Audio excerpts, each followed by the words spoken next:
പീഡന പരാതിയിൽ കേസെടുത്തതിന് പിന്നാലെ മാധ്യമങ്ങളോട് പ്രതികരിച്ച നടൻ നിവിൻ പോളി അങ്ങനെയൊരു പെൺകുട്ടിയെ കണ്ടിട്ടില്ലെന്നും അവരുമായി സംസാരിച്ചിട്ടില്ലെന്നും പരിചയമില്ലെന്നും നിവിൻ പോളി പറഞ്ഞു.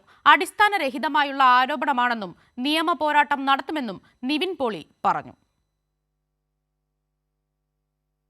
ആദ്യമായിട്ടാണ് ഇങ്ങനെയൊരു ആരോപണം നേരിടുന്നത്. തന്റെ ഭാഗത്ത് ന്യായമുണ്ടെന്ന് 100% ഉറപ്പുള്ളതുകൊണ്ടാണ് വാർത്താസമ്മേളനം വിളിച്ചതെന്നും നിവിൻ പോളി പറഞ്ഞു. ഞാനിപ്പോൾ ഇങ്ങനെ ഒരു ന്യൂസ് ഇങ്ങനെ കണ്ടു, മാധ്യമങ്ങളിലൂടെയാണ് കണ്ടത്.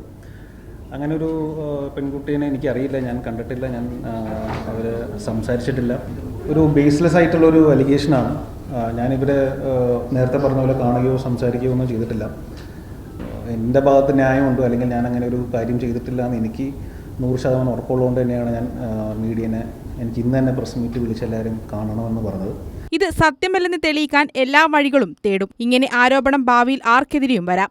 അവർക്ക് കൂടി വേണ്ടിയാണ് താൻ പോരാട്ടമെന്നും നിവിൻ പോളി പറഞ്ഞു. അപ്പോൾ നിയമത്തിൻ്റെ എല്ലാ വഴികളിലൂടെയും ഞാൻ സഞ്ചരിക്കേണ്ടി വരും. അത് എത്ര നാളെന്നുള്ളതെന്ന് എനിക്കറിയില്ല. പക്ഷേ ഞാനും തിരിച്ചും നിയമപരമായിട്ട് അത് ഫൈറ്റ് ചെയ്യും. അതിൽ ഏതറ്റം വരെ പോകണമെങ്കിൽ ഏതറ്റം വരെയും ഞാൻ പോകും. ഇത് മനഃപൂർവ്വമായിട്ടുള്ളൊരു ആരോപണമാണ്. ഇത് ഒരാൾ ഇൻഡിപെൻഡൻ്റ് ആയിട്ട് എടുക്കുന്ന തീരുമാനമാണോ, ഇതിൻ്റെ പിന്നിൽ എന്തെങ്കിലും ഒരു ഗൂഢാലോചന ഉണ്ടോ എന്നുള്ള കാര്യം എനിക്കറിയില്ല.